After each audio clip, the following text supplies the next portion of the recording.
Pessoal, tudo bem? Sou Rodrigo Falcão. Estou aqui novamente com o professor Alberto Filgueiras. Na primeira parte da nossa conversa, a gente falou bastante de ciências, do laboratório que ele trabalha. Agora a gente vai falar um pouco sobre outros assuntos. Bom, Alberto, lá no início da nossa conversa, você citou que você iniciou sua trajetória em estágio no Flamengo, né? E tinha uma galera boa ali. Tinha o Paulo Ribeiro, o Eric Conde, a Dani Muniz, né? Eu sei que você também estava presente aí com essa galera, talvez outras pessoas que eu não saiba. Como é que foi conviver com essas pessoas que hoje são referências na psicologia do esporte? Cada um tem uma área aí de trabalho. Enfim, como que foi o seu início aí no Flamengo? Conta um pouco aí pra gente. É muito curioso, porque eu entrei no Flamengo pela porta dos fundos, se é que se pode dizer assim, né? A minha trajetória ela é muito curiosa. Eu vi num mural da universidade, lá na FRJ, tinha lá no muralzinho, estágio em psicologia do esporte no Canto do Rio. Canto do Rio, para quem não conhece, é um clube extremamente tradicional de Niterói, que fica na região metropolitana aqui do estado do Rio de Janeiro, né? Esse clube ele é muito conhecido no futebol pelo seu futsal. Muitos dos grandes jogadores no Rio de Janeiro foram formados no futsal do Canto do Rio, né? E aí eu vi esse estágio e falei, nossa, que coisa curiosa. Quer dizer, então, tem psicólogo trabalhando no futsal? Então eu vou lá para ver qual é, né? E aí eu entrei em contato com o supervisor do estágio, que na época era o Eric Conde, né? Hoje professor da UF de Campos, e foi meu supervisor de estágio lá no Flamengo. E eu me lembro que ele falou, olha, para essa vaga aqui eu acho que não é muito legal, não é muito teu perfil não, mas vamos fazer uma entrevista lá no Flamengo. Aí, tá bom, vamos fazer entrevista lá no Flamengo, por que não? Né? Quer dizer, do Campo do Rio para o Flamengo a gente teve um pequeno salto aí, né? Bacana. Em termos de conhecimento, de qualidade aí do clube e tal. Então, aí o que eu fiz? Eu falei, ok, então eu vou lá, vou tentar esse estágio, vou ver como é que funciona. Eu fiz e eu falhei miseravelmente no processo seletivo. Fiquei fora do processo seletivo. Que pena, não sei o quê. Tudo bem, segue o jogo e tal. Só que eu acabei mantendo o contato com o Eric, de alguma maneira, perguntando coisas do ponto de vista da prática, do ponto de vista do conhecimento científico, das teorias. Eu comecei a perguntar muita coisa para ele. Ele falou, olha, tudo bem que a gente não tem uma vaga aqui nas categorias de base, mas a gente está montando um setor de neurociências que fica abaixo do departamento de psicologia. Então, para inaugurar esse setor de neurociências, a gente vai precisar de uma iniciação científica para preparar protocolo experimental, coletar dado e etc. Então, você quer? Então, opa, é óbvio, né? E eu fui. Isso em 2007. Eu lembro até hoje, agosto de 2007. Vai fazer 14 anos, portanto, quando eu pisei pela primeira vez como estagiário do Clube de Regatas do Flamengo. E aí, pouco tempo depois, eu tive a oportunidade, como eu já estava lá, né? Saiu um estagiário da base, do Mirim. Como eu já estava lá, bom, o Alberto já está aqui, a gente já conhece o Alberto. Alberto, vai para a base do Mirim também. E aí eu acumulava a função, né? Fazia iniciação científica no setor de neurociência, a gente coletava dados, enfim, fazia um monte de coisas muito legais. Analisava, aprendi a fazer análise estatística lá com o Eric, lá no Flamengo. E, ao mesmo tempo, eu já começava a atuar na psicologia do esporte, mesmo na prática, no Mirim, no pré-Mirim lá do Flamengo. Pra você ter uma ideia, curiosamente ou não, esses eu posso falar de novo, isso é domínio público. O Vinícius Júnior e o Lucas Paquetá, eles foram meus atletas no Mirim e depois no profissional. Olha só. Demais, né? Isso você viu toda a trajetória deles ali, praticamente segui tudo ali, praticamente, né? Eles foram meus atletas, tanto no Mirim quanto no profissional, né? Vi o Paquetá chegando, Tiquititito, depois eu vi ele com 1,89 m lá, enorme.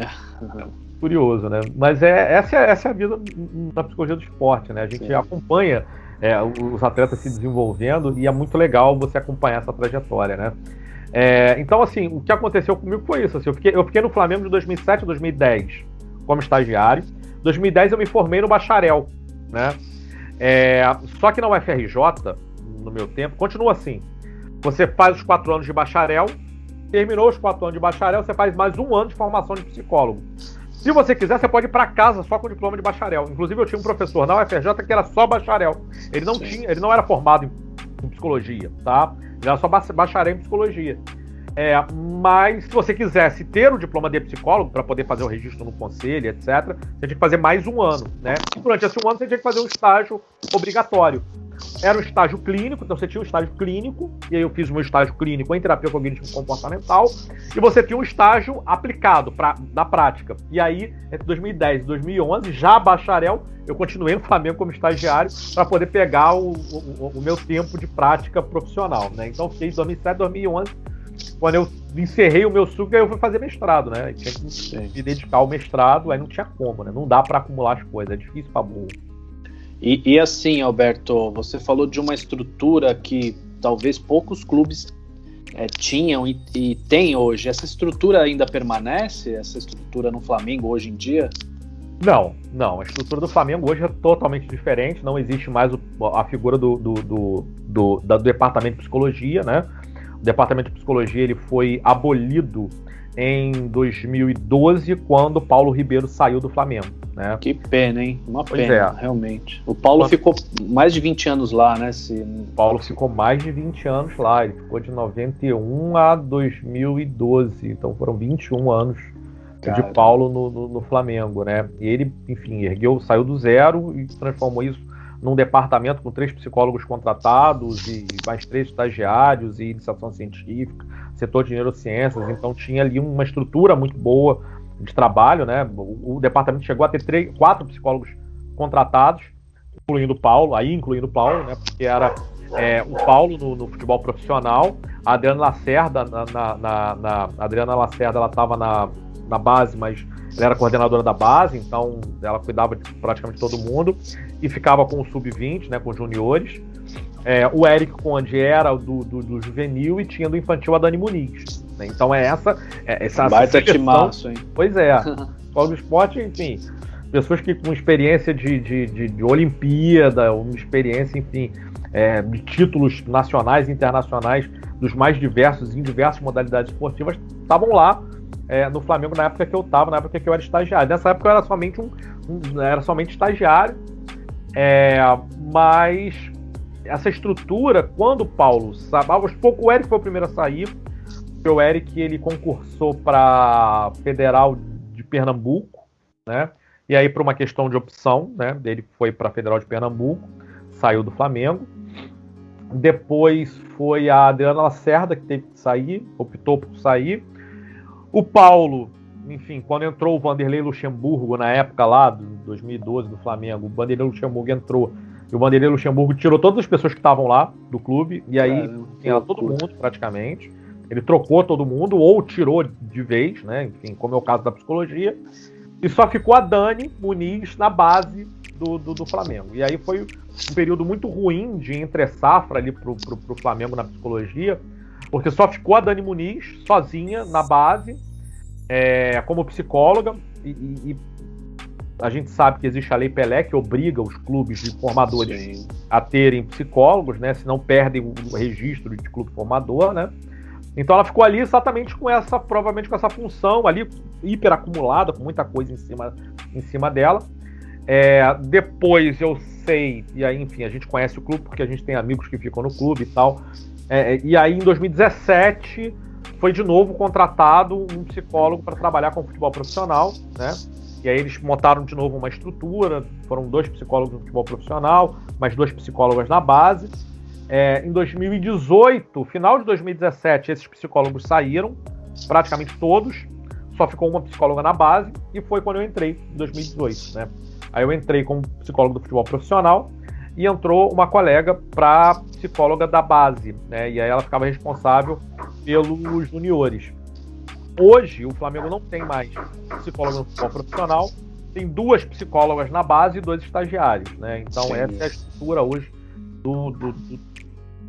da psicologia no Flamengo, mas enquanto departamento que tem independência, né, que tem autonomia nas suas decisões, não existe desde o Paulo, tá? Caramba, uma pena. Desde o Paulo que não existe mais independência.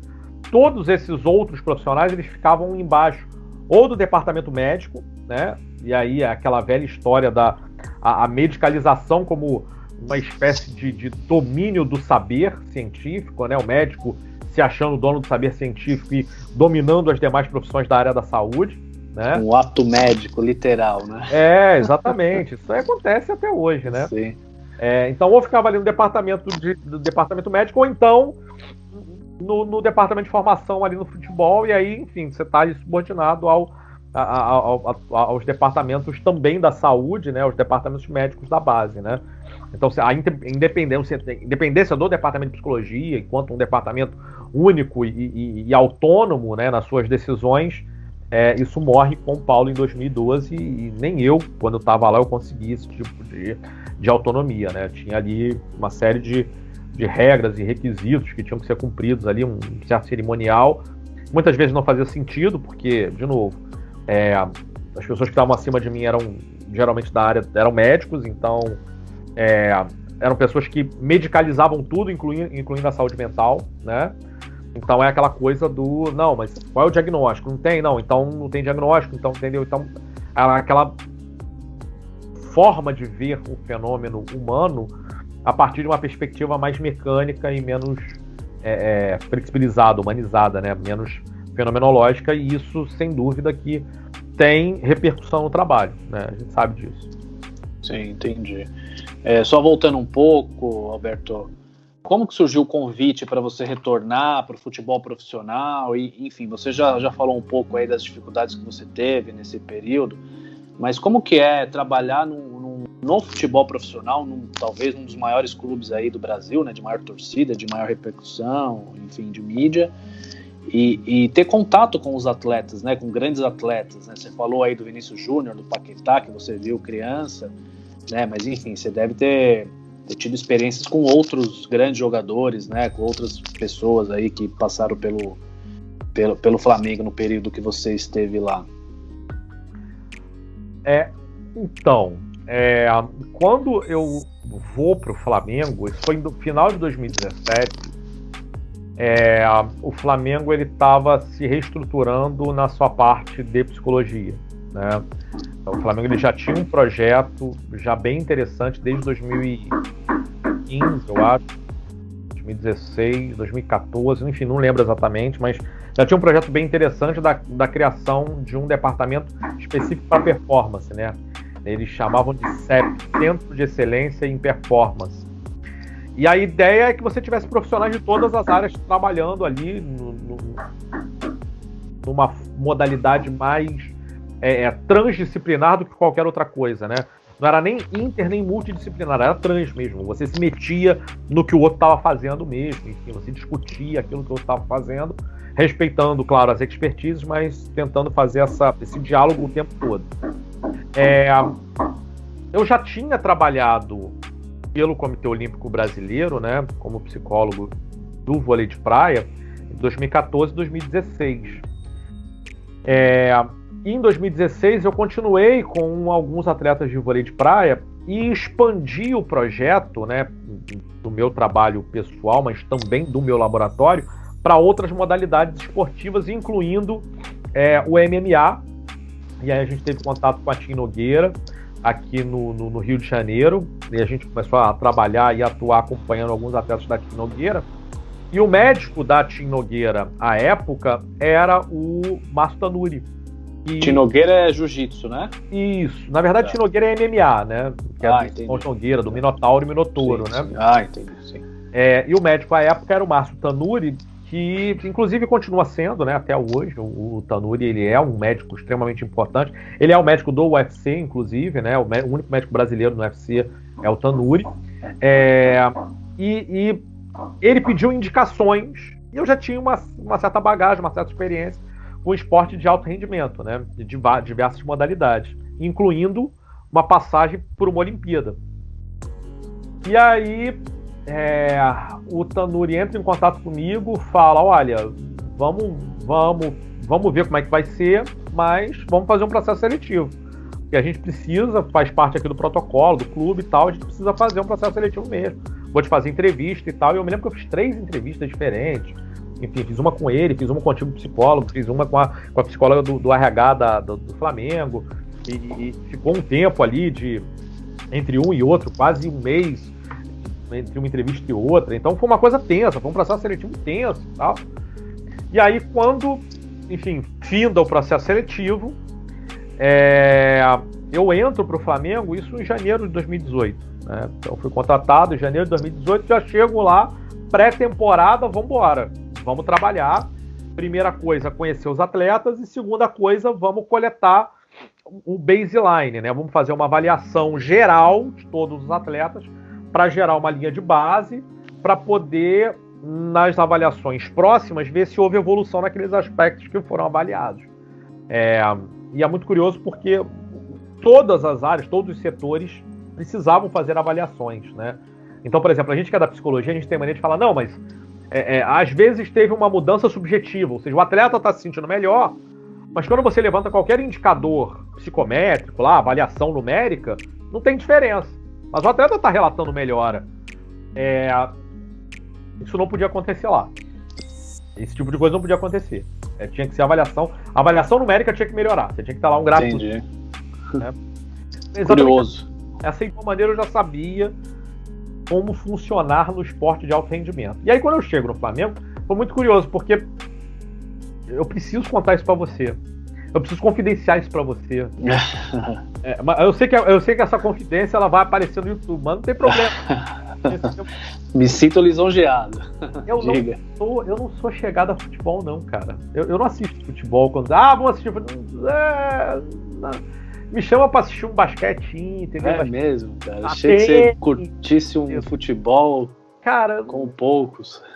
Assim, eu até gosto de jogar, entendeu? Aquela peladinha, entendeu? Mas assim, certamente não é longe de ser meu esporte favorito.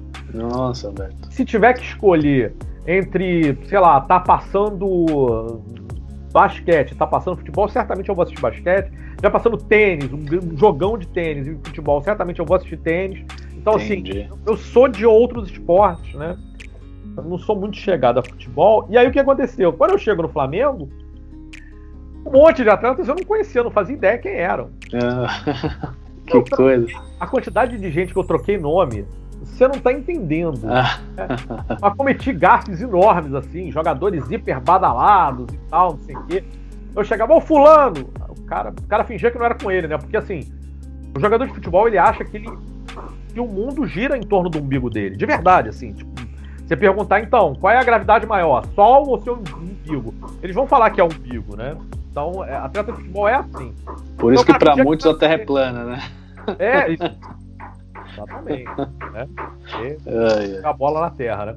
Aí é muito curioso, porque eu troquei o nome de um monte de gente. Eu chegava, batia o nome do cara, vem cá, fulano. O cara, filho, eu não sou o fulano. Ele é o fulano. Tá. Desculpa. Bom, enfim, eu sou. Desculpa, mas pô, eu parei ali no Romário, entendeu? Daí pra frente, não sei mal o que aconteceu no futebol. Então, foi muito curioso, porque o olhar de idolatria, de olha, é o fulano e tal, eu não tinha. Eu não conseguia ter, né? Eu tava ali fazendo o meu trabalho. E pra mim era muito claro isso. E aí foi muito curioso porque aos poucos os atletas foram entendendo isso, né? Que eu não tinha esse olhar de... Isso facilitou muito o meu trabalho. Verdade seja dito. Facilitou muito o meu trabalho. Porque eu era um dos poucos que olhava pro atleta como ele realmente era. Um ser humano com 2 pernas, 2 braços, uma cabeça, um nariz, entendeu?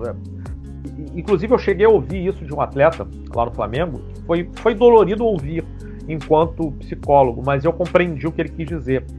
Ele chegou para mim um belo dia, eu estava ali, enfim, fazendo uma avaliação e tal, e chegou um atleta para mim um belo dia, aí eu virei para ele e comecei a fazer uma série de perguntas de uma escala que a gente tinha para avaliar estresse pós-jogo, né? Aí eu comecei a fazer as perguntas a ele, não, é isso, é aquilo, não sei o que, perguntando de qualquer jeito. Só que eu também utilizava indicadores fisiológicos, psicofisiológicos, eu usava condutância, né? Que é aquela resposta galvânica da pele, que tem a ver com a sudorese, as microsudoreses na palma das mãos ou na ponta dos dedos, semelhante ao tal do biofeedback, né? E aí eu usava esse equipamento, eu tinha lá uma linha de base, e qualquer grande alteração dessa linha de base, eu sabia que tinha acontecido alguma coisa. E esse atleta era muito arredio a qualquer coisa que fosse vida pessoal, enfim, ele era muito certinho lá no... E um belo dia eu detectei essa diferença, perguntei para vem cá, o que aconteceu? Fala a verdade. Só que a gente estava na sala de fisiologia, eu lembro até hoje disso, a gente estava na sala de fisiologia. Aí ele, aqui não. Tá bom, aqui não. Esperei um momento mais isolado, mais sozinho e tal, não sei o que, chamei ele para um canto, cara, agora fala. Aí, não, minha filha é pequena e tal, não consegui dormir direito, enfim, virei à noite, eu tô muito cansado com isso, eu não tô conseguindo descansar, eu não tô conseguindo ter recovery, mas ao mesmo tempo eu não quero perder a titularidade, e tarará, não, eu entendo e tal, e aí papo vai, papo vem, aí ele vira pra mim e fala exatamente o seguinte, cara, eu vou te confessar que eu nunca te procurei pra fazer um trabalho, alguma coisa assim, porque aqui no clube eu sou uma máquina e eu sou um produto. Então, como máquina e como produto, eu preciso produzir, eu preciso entregar. Então, eu não posso me dar ao luxo de ser visto como um ser humano. Caramba, nossa, que impactante isso, hein? E, assim, e quem me falou isso não foi ninguém, foi um campeão da Libertadores, tá? Caraca, mano. Eu não posso me dar ao luxo de ser visto como um ser humano, né? Então aqui eu sou um produto e eu preciso entregar o meu produto, eu preciso produzir como uma máquina, não tenho outra opção a não ser isso. E aí foi muito curioso, porque assim, ele agradeceu e falou, eu sou muito grato por você me ver dessa forma, mas eu não posso me ver dessa forma, né? Ou seja, eu não posso me dar o luxo, né?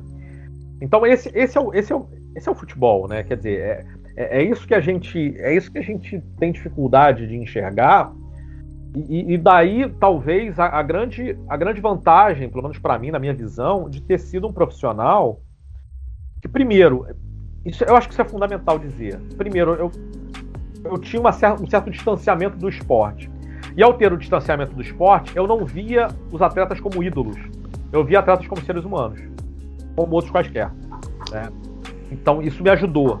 E a segunda coisa, essa minha busca pessoal pela ciência e pela neutralidade da ciência também fazia com que eu buscasse atuar da maneira mais baseada em evidências possível, né?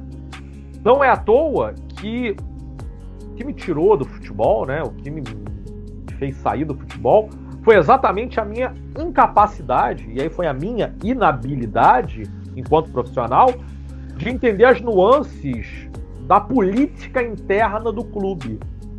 Então, Alberto, pegando esse gancho aí que você trouxe de tanta coisa do futebol, né?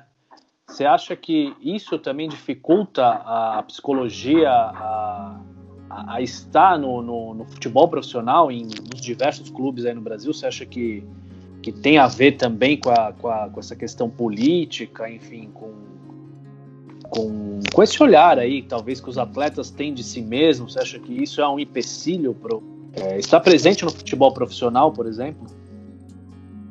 Falcão, meu irmão, vou te dizer o seguinte, a primeira coisa que você sinalizou e que eu acho que é fundamental da gente entender é que, do ponto de vista político, de gestão do esporte, né, principalmente gestão do futebol, ela é formada por pessoas que não têm conhecimento científico, né?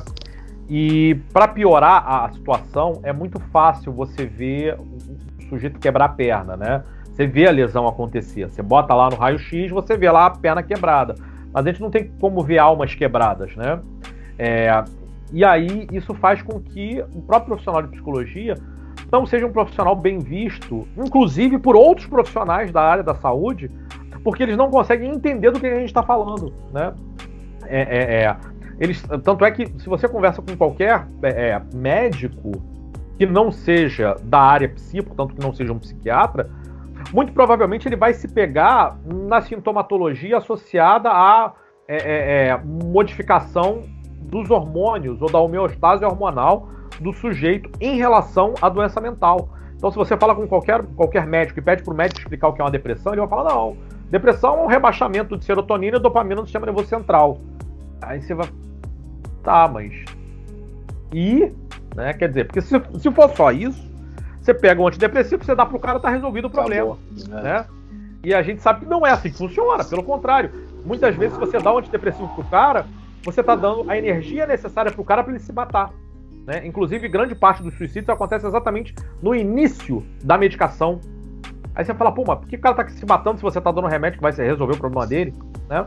Então não fecha a conta. Né? Mas essa lógica da dificuldade de compreender o que faz o psicólogo é uma lógica que permeia todo o futebol. Isso é um fato, né? E aí faz com que a gente ouça coisas absurdas do tipo, eu não acredito em psicologia, né? Ou eu acho que não funciona. Porque é quase como eu não acredito em vacina, ou eu não acredito que um avião voe, né? É isso que o cara tá falando. Mas não vamos apelar para a psicologia, né? Já ouvi muita gente falar isso no futebol. Cara, que coisa bizarra, né? Porque assim, é de uma ignorância angelical, né? Enfim, é inocência absoluta, né? Porque o cara não faz ideia do que ele tá falando. Então, assim, mas para quem estudou um pouquinho mais, sabe do absurdo que é.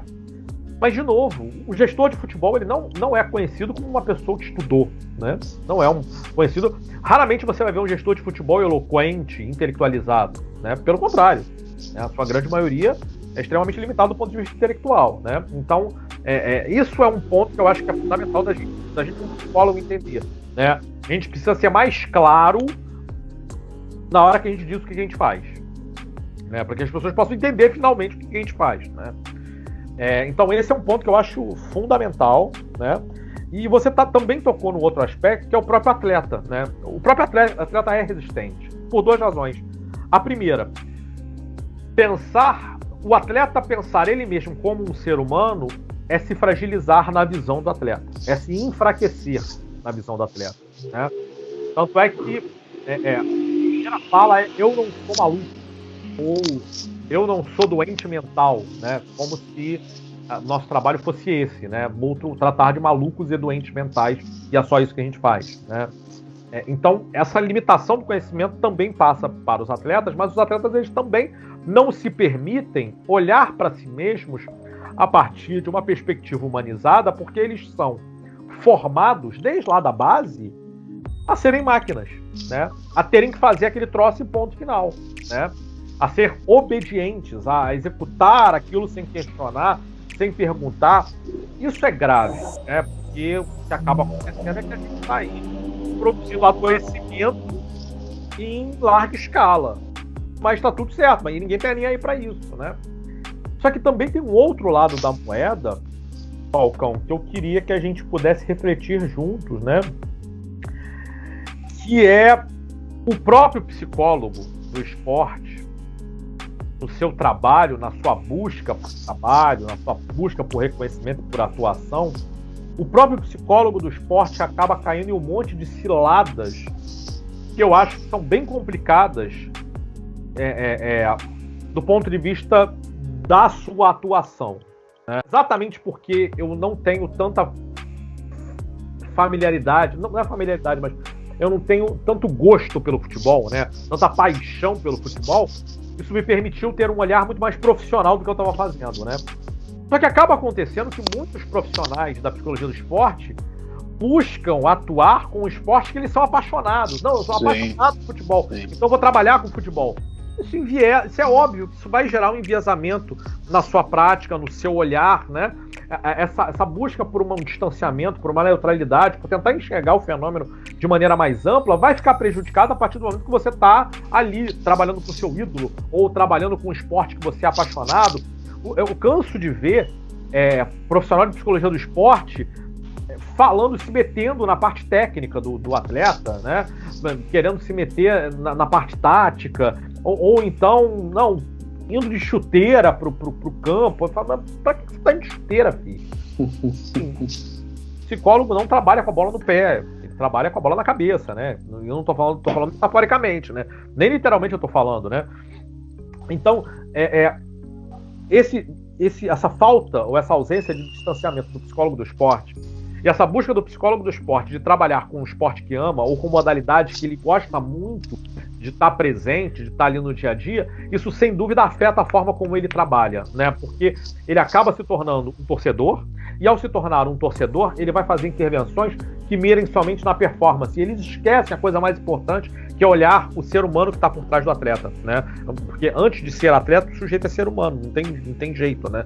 E aí o que acaba acontecendo quando você está ali muito num esporte que você é muito apaixonado, que você conhece muito tecnicamente, ou que você é ex-atleta, o que acaba acontecendo é que seu olhar não é um olhar para o ser humano. Ele é um olhar para o atleta e para a parte técnica do atleta. Isso é grave, isso é problemático. E eu não estou falando porque eu consegui fazer isso em relação ao futebol, não. Mas eu estou falando exatamente porque eu sou ex-atleta de karatê e eu fiz um trabalho durante 2 anos, uma parceria do meu laboratório, com a Federação de Karatê do Estado do Rio de Janeiro.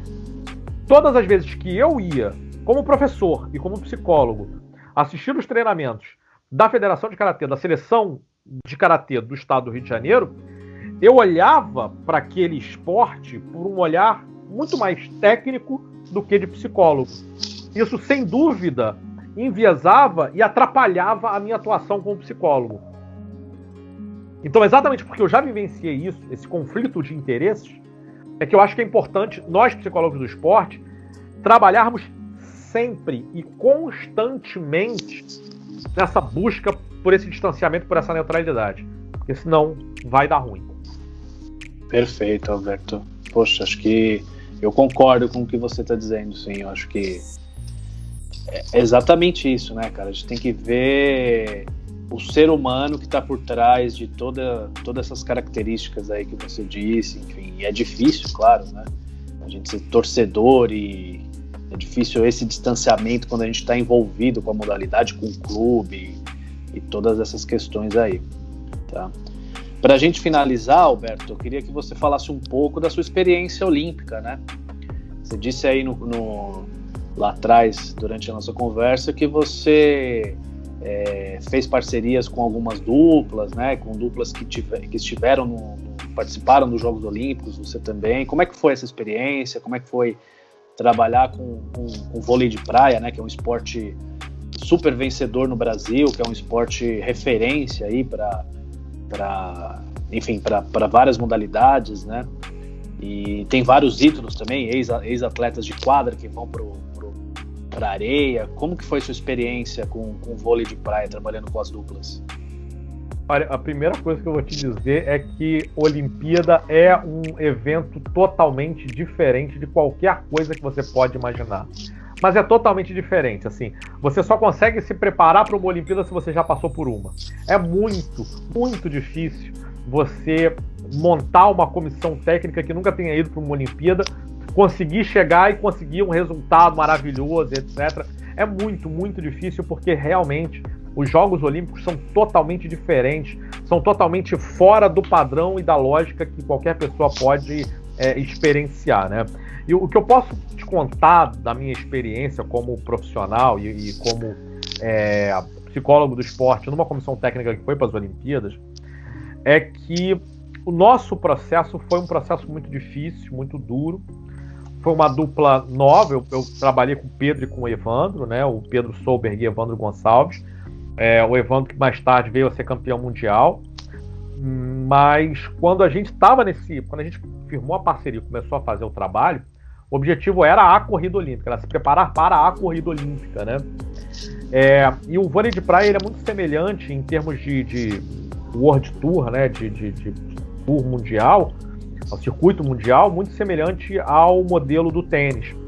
Então você tem lá os eventos que tem lá determinadas categorias, você ganha aquele evento. Então, se você é campeão de um 5 estrelas, é muito melhor do que você ser campeão de um 1 estrela. Então, se você for campeão de 5 estrelas, é equivalente a você ser campeão de 3 estrelas, por exemplo. Então, tem lá a pontuação. E aí a ideia é que o time mais regular, né, o time com maior regularidade, é o time que vai conseguir se classificar para a Olimpíada, né? Quando a gente começou, a gente era o quarto time em termos de ranking, né? E a gente, inclusive, a gente tirou a vaga do Ricardo Emanuel para as Olimpíadas da Rio de 2016, né? O trabalho, na verdade, ele sempre no sentido de tentar, de um lado, cuidar da saúde mental do atleta, entendendo que não dá para separar o ser humano do atleta, não dá para separar, né? Você não tem como dizer, isso aqui é a sua vida pessoal, isso aqui é a sua vida profissional. Guarda numa caixinha e vamos treinar, né? Isso. Você vai treinar com a caixinha aberta, né? E olhando pro que tá dentro da caixinha o tempo todo, né? Então a gente tinha essa questão, e era muito curioso porque são dois atletas de origens bem diferentes, apesar de serem ambos do Rio de Janeiro, mas são de origens muito diferentes, então isso de vez em quando tinha uma dificuldade ali no diálogo dos dois e tal. Então foi um trabalho muito focado na comunicação, na capacidade de transmitir informações de forma clara, sem afetar o companheiro de equipe, né? Entendendo ali as limitações e as potências dos dois. E quando a gente consegue a classificação olímpica, e foi uma festa danada, bom, então agora vamos nos preparar para a Olimpíada. E aí eu acho que é a parte mais legal da história. Como é que a gente prepara para um evento que a gente não faz ideia do que esperar, né? Então a gente prepara igual a um torneio que a gente vai participar do circuito mundial, né? Pelo menos na minha cabeça, porque eu nunca tinha participado de Olimpíada na vida, perguntava para os colegas, não, é diferente, né? Mas não diziam o que era diferente. E ninguém da comissão técnica tinha participado de uma Olimpíada antes. Então, assim, a ideia era, ok, vamos prepará-los.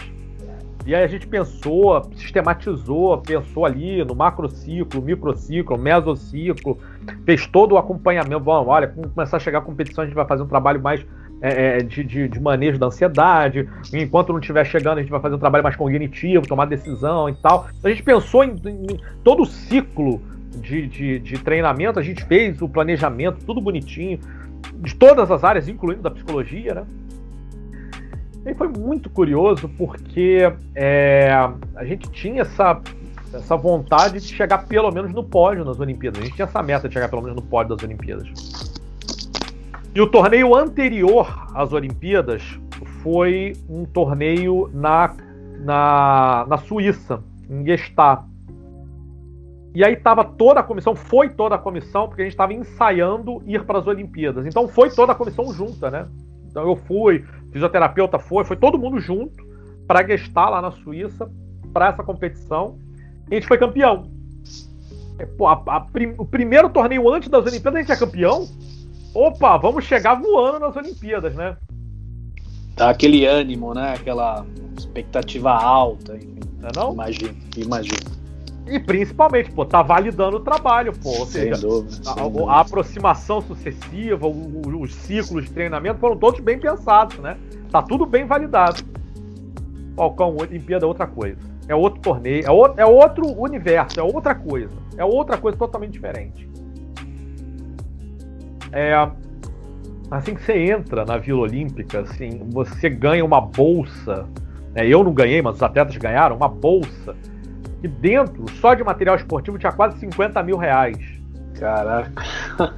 Eles ganharam uma Polaroid, aquela Polaroid automática, não sei o que, uma Polaroid, sei lá, de 3 mil reais de ganhar. Toma de presente, né? Então, assim, eram coisas que eles ganhavam e que eles recebiam e que, enfim, que eram muito fora de qualquer outra coisa que a gente tenha visto ou vivido no circuito mundial, mas totalmente fora da realidade. Né? Assim, as pessoas elas começam a falar com você, pessoas que você conhece, pessoas que estão no seu dia a dia, as pessoas falam com você como se fosse um ídolo, assim. Você fala, ué, mas fulano, sou eu, né? Eu tinha amigos pessoais meus que ficavam pra mim, nossa, Alberto, você vai pra Olimpíada, caraca, que máximo, que não sei o que lá, me arruma um ingresso, me arruma um bonequinho. Eu falo, caraca, mano, você tá me achando com cara de lojinha de cambista, né? Entendeu? Cambista, né? Assim, então é um outro evento, é uma outra coisa, né? E para se preparar para essa outra coisa, você tem que ter vivenciado essa coisa alguma vez, né? Ou tem que ter alguém na comissão que vai te alertar para os perigos, porque tudo afeta, absolutamente tudo afeta. É impressionante como a Olimpíada é diferente, é um evento diferente. Não é à toa, a gente ficou em 9º nas Olimpíadas. E olha só que coisa curiosa, de novo, olha só como é que o nosso planejamento estava certinho. Primeiro torneio pós-Olimpíadas, foi uma etapa no circuito mundial em Long Beach, na Califórnia. E a gente foi campeão de novo. Caramba, cara. Ou seja, sabe aquela programação, aquele planejamento de preparação física, mental, nutricional, que tá no livro, sabe? Foi o que a gente fez. A gente fez tudo certinho. Preparou tudo bonitinho. O primeiro evento, com todos os tops, e o evento depois, logo depois, o evento subsequente, com todos os tops das Olimpíadas, a gente foi campeão nos dois. Nas Olimpíadas a gente ficou em nono, porque, vai por mim, Olimpíada é outra coisa, é outro evento, é outra coisa. E aí você tem que se preparar para esse evento esquisito que são as Olimpíadas, né?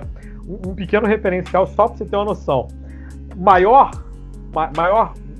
arena que eu fui no circuito mundial foi a arena de Poreč, na Croácia. Devia dar ali em Poreč em torno de 6, 7 mil pessoas, mais ou menos, né? A nossa arena aqui no Rio, na Rio 2016, tinha 35 mil pessoas. Nossa, cara. Então, assim, não dá, é outra coisa, é outro evento. Sim. E aí o fator casa, tem todas essas questões aí também, rapaz, né? Era, enfim, mas foi uma experiência única. É curioso, porque eu sempre converso muito com os técnicos de vôlei de praia, que a gente vai deixando. Enfim, todo mundo que trabalha com esporte deixa amizades por onde passa, né? E não é diferente com o psicólogo do esporte. A gente mantém as amizades principalmente com os treinadores que a gente trabalha, né? Porque acaba virando uma relação de muito tempo. E até hoje eu converso com os treinadores que foram para as Olimpíadas comigo, e um deles sempre me fala: nossa, quando eu for de novo, eu já sei tudo que eu errei, né? Aí eu falo com ele: pois é, eu também sei tudo que eu errei, né? A pergunta é: como é que faz certo agora? O problema é o que eu errei eu sei. Agora, qual é o certo do que eu errei? Porque ninguém sabe, né? Quer dizer, não tem isso na literatura, não tem, enfim. O esporte é mágico por isso, né, Alberto? Tem esse imponderável, essas surpresas, entre aspas, aí que... Enfim, que, né, você está descrevendo aí, fizeram tudo certinho e, poxa, Jogos Olímpicos que tem essa magnitude, essa magia, e nos Jogos a coisa não foi do jeito que vocês esperavam, né? Mas não deixa de ser um baita de um trabalho, né? Enfim, acho que imagino que você... Claro que todos queriam um coroamento, que é o pódio, como você mesmo disse, mas o trabalho não pode ser desprezado só por esse evento, né? Só entre aspas, né? Mas por esse evento aí que ocorreu. Sim, eu acho que todos nós da comissão, enfim, nós somos conscientes disso, né? Não é à toa que eu continuo, enfim, desde 2014 que eu trabalho continuamente com vôlei de praia, né? Mudando dupla, enfim, mas continuo trabalhando com vôlei de praia até hoje, porque certamente teve ali uma visibilidade, não só o trabalho teve visibilidade, mas também um reconhecimento da qualidade do trabalho. E como eu te falei, fica nítido pra gente que em termos de resultado também, né? O fato da gente ter feito esse planejamento e ter tido 2 títulos, né, no circuito mundial, que são dificílimos, e curiosamente nós fomos a única dupla, no ano das Olimpíadas nós fomos a única dupla que ganhou 2 títulos no circuito mundial.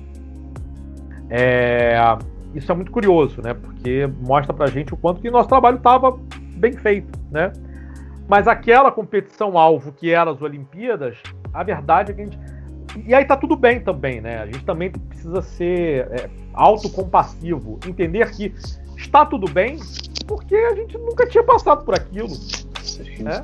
Então tá tudo bem, ok, eu fiz o melhor dentro daquilo que eu tinha de conhecimento. Esse conhecimento eu não tinha essa experiência, essa expertise.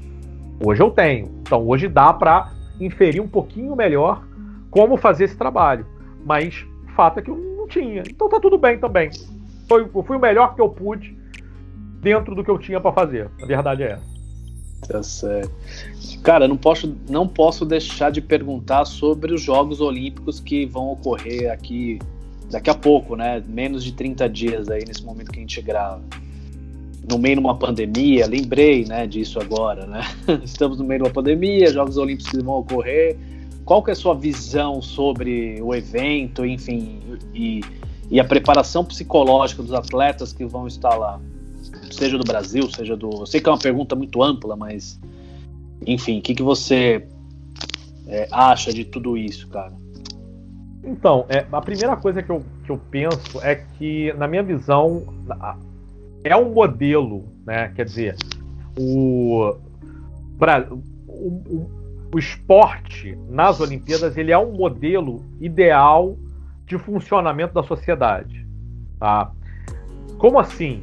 Bom, vamos olhar para os valores olímpicos, né? Quer dizer, a dedicação, a disciplina, o companheirismo, a fraternidade, a igualdade de competição, né? Então todos partem do mesmo lugar, todos supostamente têm ali uma equidade na distribuição das posições, enfim. Então a ideia das Olimpíadas é a ideia de que, primeiro, quem está lá merece, e segundo, que todo mundo tem a mesma oportunidade, né? Todo mundo está no mesmo nível. E a ideia é que os valores olímpicos sejam propagados para a sociedade. Essa é a ideia central das Olimpíadas, né? Não é à toa que a gente vibra quando teve lá Estados Unidos e Iraque nas Olimpíadas e todo mundo bateu palma porque o time dos Estados Unidos tirou foto abraçado com jogadores do Iraque e tal, não sei o quê, no meio da guerra e tal. Então, assim, essa é a ideia, né? Quer dizer, a ideia de que você vai ter paz entre os povos, que você vai ter uma competição que é saudável e tal. E eu acho que o movimento olímpico está falhando miseravelmente nesse sentido quando a gente olha para a pandemia, né? Assim, na minha visão, isso é muito nítido, que o valor do dinheiro, o valor do patrocinador e etc. ficou muito acima do que os próprios Jogos Olímpicos. Né? Isso, para mim, meio que entristece o meu coração, porque aquele ideal de usar o esporte como exemplo vai para o espaço na hora, né? Sim. Agora, por outro lado, né, a gente também precisa considerar que tem atleta ali que, se a gente cancela a Olimpíada, o cara nunca mais vai ter oportunidade, né? Já passou da idade, já está ali no limite da idade, já não aguenta mais outro ciclo olímpico, né? Os ciclos olímpicos, eles são longos, eles são de 4 anos, a preparação ela é muito dura para todo o ciclo olímpico. Então, se a gente for pensar dessa maneira, poxa vida, é muito ruim para esses atletas não participar, perder a oportunidade de participar de uma Olimpíada, né? Então, tinha que ter alguma coisa. Eu concordo com a necessidade de ter alguma coisa, né? Mas, ao mesmo tempo, eu não concordo com a existência de Jogos Olímpicos durante uma pandemia. Então, qual seria a minha sugestão, né? Alternativa, enfim? Bom, que a gente pensasse em alternativas, seja a partir de competições no sistema de bolha, como foi na NBA, né? E teve sucesso na NBA, porque não tinha vacina, né? Mas foi um sistema de bolha extremamente fechado. Inclusive tinha atleta na NBA que foi proibido de retornar à bolha porque saiu. Então o cara saiu da bolha. Não, você está proibido de voltar. Não pode jogar, acabou. Fica aí na rua. Não vai voltar e ponto final, né? Então pensar em alternativas nesse sentido, né? Eu acho que teria sido mais salutar para que esses atletas não perdessem a oportunidade de participar dos Jogos Olímpicos, mas ao mesmo tempo a gente tentasse preservar o máximo possível os valores olímpicos, principalmente em relação à própria sociedade, né? Seria muito legal se a gente pudesse ver os atletas ali isolados, do mesmo jeito que nós, né? Então tá todo mundo em casa isolado, os atletas estão isolados também, né? E aí mostrar, olha aqui, ó, o cara tá isolado também, que nem a gente tá em casa, né? Ele só só sai pra competição e volta pro hotel. A gente perdeu um monte de oportunidades de ensinar um monte de coisas a partir do esporte, né? Com esses Jogos Olímpicos do jeito que serão realizados, né? Não é à toa que a maior parte da população japonesa não quer que os Jogos Olímpicos aconteçam, né? Então esses pontos eu acho que são bem importantes e que a gente precisa considerar quando a gente olha para esse fenômeno das Olimpíadas do jeito que eles serão realizados. O movimento olímpico está perdendo a oportunidade de ensinar para a sociedade como ser melhor, pelo contrário. A única coisa que a gente está aprendendo é que o que importa é o patrocinador. Paciência. Poxa, perfeito, Alberto. Baita conversa boa aí. Pela gente, a gente ficava um tempão ainda aí falando bastante coisa, tem muita coisa para falar. Cara, muito obrigado pelo seu tempo, obrigado pela aula aí, você deu uma aula. Claro, tamo junto. Vários assuntos. Beleza? Junto, obrigado mesmo, cara. Quem sabe outras oportunidades a gente conversa novamente. Certamente, pode contar comigo. E aí fica o recado aí pra galera que gostou do conteúdo, dá aquela curtida. E também o Alberto faz parte do Papo de PE, né? Que é um programa Papo de PE Comenta, né? Que é um programa no YouTube Papo de PE, que eu também tenho um programa lá. Enfim, então, se você quiser ouvir o Alberto e o nosso amigo Rodrigo Pieri, todas as terças-feiras, às 8h30, ele está lá para falar sobre esporte, sobre psicologia e assuntos relacionados a essa área. Valeu, pessoal, um abraço e até a próxima.